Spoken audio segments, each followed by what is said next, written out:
Usually ನಾವು ಉಪವಾಸ ಮಾಡಿದ್ರೆ ಸಣ್ಣ ಆಗ್ತೀವಿ ಅಂತ ಜನ ಅನ್ಕೋತಾರೆ. 2-3 ದಿನ ಕಂಟಿನ್ಯೂಸ್ ಆಗಿ ಫುಡ್ ಏನು ಕನ್ಸ್ಯೂಮ್ ಮಾಡಲ್ಲ, ಬರೀ ನೀರು ಕುಡ್ಕೊಳ್ತಾರೆ ಅಥವಾ ಫ್ರೂಟ್ಸ್ ತಿನ್ಕೊಂಡು ಒಂದು 3-4 kg ಕಡಿಮೆ ಆಗುತ್ತೆ. ಸೊ ಇದು ಯಾವ ಥರ ವೆಯ್ಟ್ ಲಾಸ್? ಯಾಕಂದರೆ ಮತ್ತೆ ಅವ್ರು ನಾರ್ಮಲ್ ಫುಡ್ ಕನ್ಸ್ಯೂಮ್ ಮಾಡೋಕ್ಕೆ ಸ್ಟಾರ್ಟ್ ಮಾಡಿದ್ಮೇಲೆ ಮತ್ತೆ ವೆಯ್ಟ್ ಗೇನ್ ಆಗುತ್ತೆ. ಇದು ಪರ್ಮನೆಂಟ್ ಸೊಲ್ಯೂಷನ್ ಇಲ್ವಾ ವೆಯ್ಟ್ ಲಾಸ್ಗೆ? ಅಥವಾ ವೆಯ್ಟ್ ಲಾಸ್ ಮತ್ತು ಫ್ಯಾಟ್ ಲಾಸ್ಗೆ ಇರೋ ಡಿಫ್ರೆನ್ಸ್ ಏನು? ಓಕೆ, ಸೊ ಲೈಕ್ ಜಾಸ್ತಿ ಕ್ವಶನ್ಸ್ ಇತ್ತು ನೀವು ಕೇಳಿದ್ರಲ್ಲಿ. ಬಟ್ ಫಾಸ್ಟಿಂಗ್ ಬಗ್ಗೆ ಮಾತಾಡಬೇಕು ಅಂತಂದರೆ ಫಾಸ್ಟಿಂಗ್ ಮಾಡೋದು ತುಂಬಾ ಒಳ್ಳೆಯದು. So at least monthly once fasting ಮಾಡಿದ್ರೆ ತುಂಬಾ ಹೆಲ್ಪ್ ಆಗುತ್ತೆ. ಸೊ ನನ್ನ ರುಟೀನ್ ಒಳಗಡೆ ಹೇಗಿದೆ ಅಂತಲೇ ನಾನು almost like 16 to 18 hours fasting ಮಾಡ್ತೀನಿ ನಾನು ಡೈಲಿ. ಅದಾದ ನಂತರ ಮಿಕ್ಕಿರೋ ಮೀಲ್ಸ್ ಏನಿದೆ ನಂದು ಅದನ್ನು ತೊಗೊತೀನಿ. ಫಾಸ್ಟಿಂಗ್ ಮಾಡ್ತೀನಿ ಅಂತಂದರೆ ನಿದ್ದೆ ಮಾಡೋದು ಕೂಡ ಕೌಂಟ್ ಆಗುತ್ತೆ. ಬಟ್ ಫಾಸ್ಟಿಂಗ್ ಮಾಡೋದ್ರಿಂದ ಅಮೇಝಿಂಗ್ ಬೆನಿಫಿಟ್ಸ್ ಇದೆ. ಅಂದರೆ ಬೇಸಿಕ್ಲಿ ಫಾಸ್ಟಿಂಗ್ ಮಾಡೋದ್ರ ಮೇನ್ ಇಂಟೆನ್ಷನ್ ಏನು ಅಂತಂದರೆ ನಮ್ಮ ಬಾಡಿ ಏನು ಕೆಪಾಸಿಟಿ ಇದೆ, ಕೇಪಬಿಲಿಟೀಸ್ ಇದೆ, ಏನೇನು ಮಾಡ್ಬೋದು ಅಂತಂದ್ಬಿಟ್ಟು ಏನಿದೆ ಅಲ್ಲ ಅದನ್ನೆಲ್ಲ ತಿರ್ಗಾ ವಾಪಸ್ಸು ರೀಕಾಲ್ ಮಾಡೋದು ನಮ್ಮ ಬಾಡಿಗೆ. ಓಕೆ, ನೀನು ಇದನ್ನು ಕೂಡ ಬರ್ನ್ ಮಾಡ್ಬೋದು.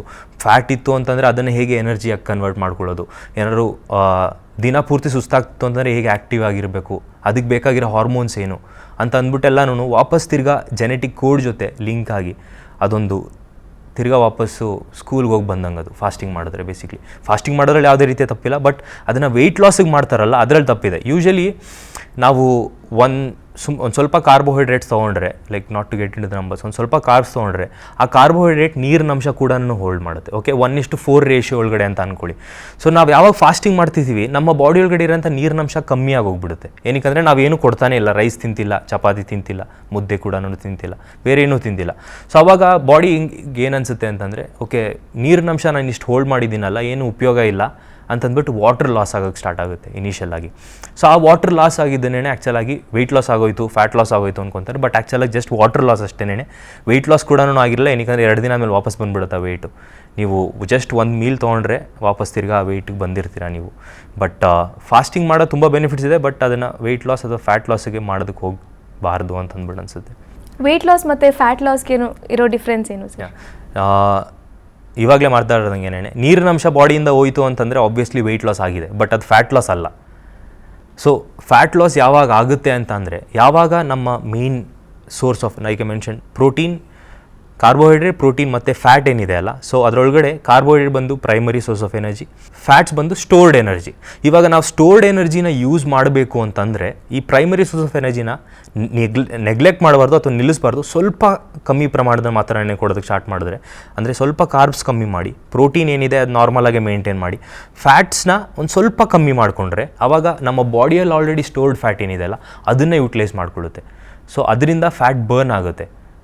ಸೊ ಆ ರೀತಿ ಫ್ಯಾಟ್ ಲಾಸ್ ಮಾಡ್ಕೊಬೋದು. ದಟ್ ಇಸ್ ಸಿಂಪಲ್ ಟರ್ಮ್ಸ್ ಒಳಗಡೆ. ಬಟ್ ಒಂದು ಸ್ವಲ್ಪ ಕಾಂಪ್ಲಿಕೇಟೆಡ್ ಇದೆ. It depends on life style also. ಯಾಕಂದರೆ ಎಷ್ಟೊಂದು ಜನ, ಹಲವಾರು ಜನ ಬರೀ ಕಾರ್ಬ್ಸೇ ತಿಂತಿರ್ತಾರೆ, ಸಡನ್ನಾಗಿ ಪ್ರೋಟೀನ್ ಎಲ್ಲನೂ ಆ್ಯಡ್ ಮಾಡಿಸಿದ್ರೆ ಅವ್ರಿಗೆ ಕೂಡ ಕಷ್ಟ ಆಗುತ್ತೆ.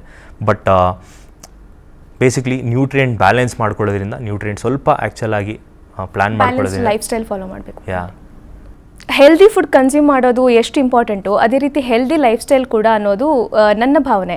ಅಂದರೆ ಈಗ ಎಷ್ಟೋ ಜನ ಹೆಲ್ದಿ ಫುಡ್ ಕನ್ಸ್ಯೂಮ್ ಮಾಡ್ತಾರೆ, ಒಳ್ಳೆ ಆಹಾರ ತಿಂತಾರೆ, ಅದ್ರ ಜೊತೆ ಎಷ್ಟೋ ಬ್ಯಾಡ್ ಹ್ಯಾಬಿಟ್ಸ್ ಕೂಡ ಇರುತ್ತೆ. ಧೂಮಪಾನ ಮಾಡ್ತಾರೆ, ಮದ್ಯಪಾನ ಮಾಡ್ತಾರೆ. ಇಂಥವ್ರಿಗೆ ಲಾಂಗ್ ಟರ್ಮ್ ಆಗಿ ಬೆನಿಫಿಟ್ಸ್ ಸಿಗುತ್ತಾ ಅಥವಾ ಏನಾದ್ರು ಹೆಲ್ತ್ ಇಶ್ಯೂಸ್ ಬರೋ ಸಾಧ್ಯತೆ ಇದೆಯಾ? ಲೈಕ್ ಲಾಂಗ್ ಟರ್ಮಲ್ಲಿ ಬೆನಿಫಿಟ್ಸ್ ಅಂತೂ ಇರೋದಿಲ್ಲ. ಬಟ್ ಶಾರ್ಟ್ ಟರ್ಮ್ ಒಳಗಡೆ ಒಂದು ಎಷ್ಟು ಕ್ವಾಂಟಿಟಿ ಒಳಗಡೆ ಆಲ್ಕೋಹಾಲ್ ಕನ್ಸ್ಯೂಮ್ ಮಾಡ್ತಿರ್ಬೋದು, ಇಲ್ಲಾಂದರೆ ಟೂ ಮಚ್ ಸ್ಮೋಕಿಂಗ್ ಮಾಡ್ತಿದ್ದಾರೆ ಅಂತಂದರೆ ಅದರ ಸೈಡ್ ಎಫೆಕ್ಟ್ಸ್ ಆವಾಗಲೇ ಕೂಡ ಕಾಣಿಸ್ತೀವಿ. ಜಸ್ಟು ಹೆಲ್ದಿಯರ್ ಡಯಟ್ ಒಳಗಡೆ ಶಿಫ್ಟ್ ಆಗಿ ಬೇರೆ ಬ್ಯಾಡ್ ಹ್ಯಾಬಿಟ್ಸ್ ಎಲ್ಲ ಇಟ್ಕೊಂಡಿದ್ರು ಅಂತಂದರೆ ಅದರಿಂದ ಕೂಡ ತುಂಬಾ ಸೈಡ್ ಎಫೆಕ್ಟ್ಸ್ ಕೂಡ ಆಗುತ್ತೆ. ಲೈಕ್ ಬೇಸಿಕ್ಲಿ ಸ್ಮೋಕಿಂಗ್ ಮಾಡ್ತಿರೋದ್ರಿಂದ ಎಷ್ಟೊಂದು ಲಂಗ್ಸಲ್ಲಿ ಡ್ಯಾಮೇಜ್ ಆಗ್ತಿರುತ್ತೆ, ಆಲ್ವಿಯೋಲೈ ಅಂತಂದ್ಬಿಟ್ಟು ಹೇಳ್ತೀವಿ ನಾವು, ಆಕ್ಸಿಜನ್ ಎಕ್ಸ್ಚೇಂಜ್ ಮಾಡೋದಕ್ಕೆ.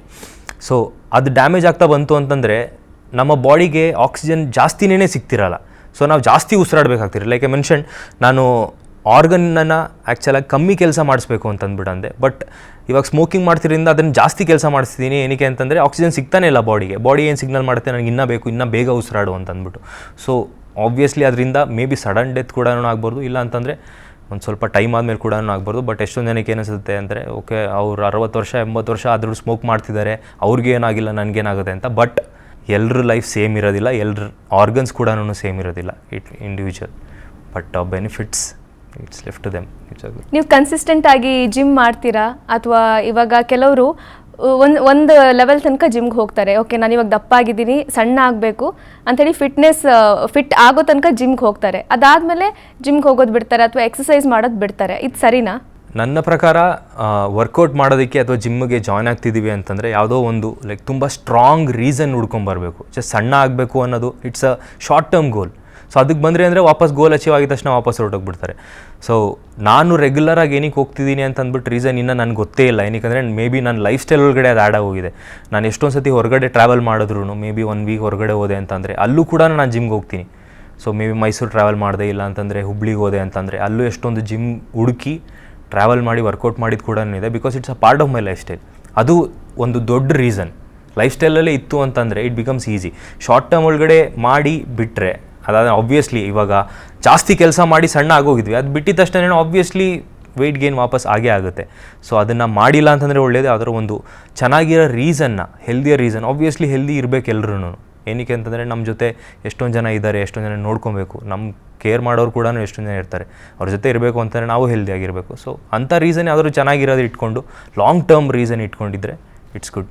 ಒಂದ್ಸಲ ಜಿಮ್ಮಿಗೆ ಹೋಗೋಕೆ ಸ್ಟಾರ್ಟ್ ಮಾಡಿದ್ವಿ ಅಂದರೆ ನಿಲ್ಲಿಸಬಾರ್ದು. ಒಂದ್ಸಲ ನಾವೇನಾದ್ರು ವರ್ಕೌಟ್ ಸ್ಟಾಪ್ ಮಾಡಿದ್ವಿ ಅಥವಾ ಮನೇಲೇ ವರ್ಕೌಟ್ ಮಾಡೋಕ್ಕೆ ಸ್ಟಾರ್ಟ್ ಮಾಡಿದ್ವಿ ಅಂದ್ರೂ ಒಂಥರ ಬೊಜ್ಜು ಬಂದುಬಿಡುತ್ತೆ ಅಥವಾ ಒಬೇಸ್ಡ್ ಆಗ್ತೀವಿ ಅಂತ ಹೇಳ್ತಾರೆ. ಇದ್ರ ಬಗ್ಗೆ ನಿಮ್ಮ ಒಪಿನಿಯನ್ ಏನು? ಯೂಶಲಾಗಿ ಆಗುತ್ತೆ. ಇವಾಗ ಫಾರ್ ಎಕ್ಸಾಂಪಲ್ ನಾನು ಕನ್ಸ್ಯೂಮ್ ಮಾಡ್ತೀನಿ, ಒಂದು ಕ್ಯಾಲರೀಸಲ್ಲಿ ಹೇಳಬೇಕು ಅಂತಂದರೆ ಒಂದು ನಂಬರಲ್ಲಿ ಹೇಳ್ತೀನಿ. ಇವಾಗ 1000 ಕ್ಯಾಲರೀಸ್ ನನಗೆ ಬೇಕು ಅಂತ ಅಂದ್ಕೊಳ್ಳಿ. ಕ್ಯಾಲರಿ ಬಂದ್ಬಿಟ್ಟು ಜಸ್ಟ್ ಎನರ್ಜಿ ಅಷ್ಟೇ ನಮ್ಮ ಬಾಡಿಗೆ ನಾವು ಕನ್ಸ್ಯೂಮ್ ಮಾಡ್ತಿರೋಂಥ ಫುಡ್ಡಿಂದ ಬೇಸಿಕ್ಲಿ ಬರ್ತಿರೋಂಥ ಎನರ್ಜಿ. ಇವಾಗ 1000 ಕ್ಯಾಲರೀಸ್ ನನ್ನ ಬಾಡಿಗೆ ಬೇಕು, ನಾನು ಸಣ್ಣ ಆಗಬೇಕು ಅಂತಂದರೆ 1000 ಕ್ಯಾಲರೀಸ್ ಕೊಟ್ಟು ನಾನೊಂದು 200 ಕ್ಯಾಲರೀಸ್ ಬರ್ನ್ ಮಾಡ್ತಾ ಬಂದೆ ಅಂತಂದರೆ ನಾನು ನನ್ನ ಬಾಡಿ ಒಳಗಡೆ ಇರೋಂಥ ಆ 200 ಕ್ಯಾಲರೀಸ್ ಎಕ್ಸ್ಟ್ರಾ ಎಲ್ಲಿಂದ ಬರ್ತಿದೆ? ನನ್ನ ಬೊಜ್ಜಿಂದ ಬರ್ತಿರುತ್ತೆ ಅಷ್ಟೇ. ಅಂದರೆ ಅಲ್ಲಿಂದ ತೊಗೊಂಡು ಬರ್ನ್ ಮಾಡ್ತಿರುತ್ತೆ.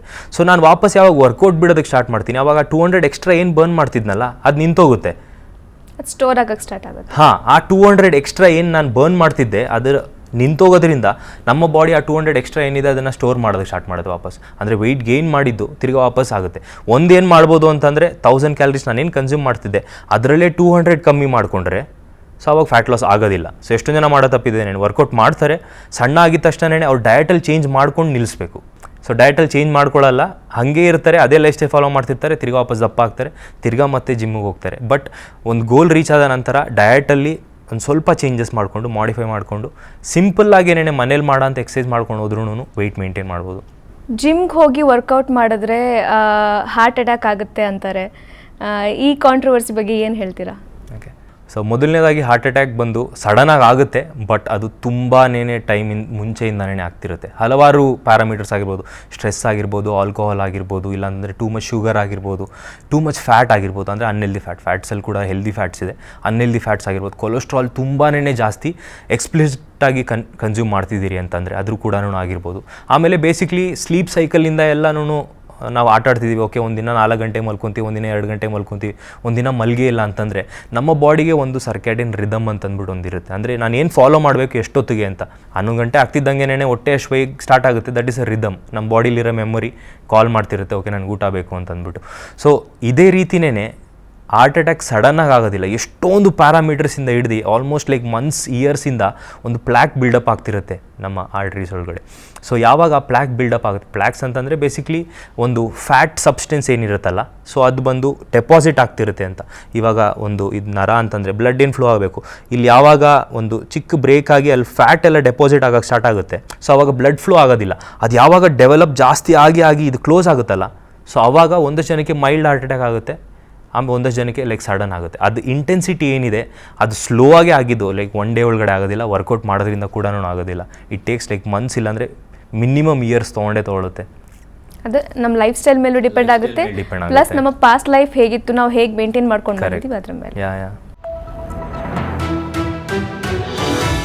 ವಿಸ್ತಾರ ನ್ಯೂಸ್, ನಿಖರ ಜನಪರ.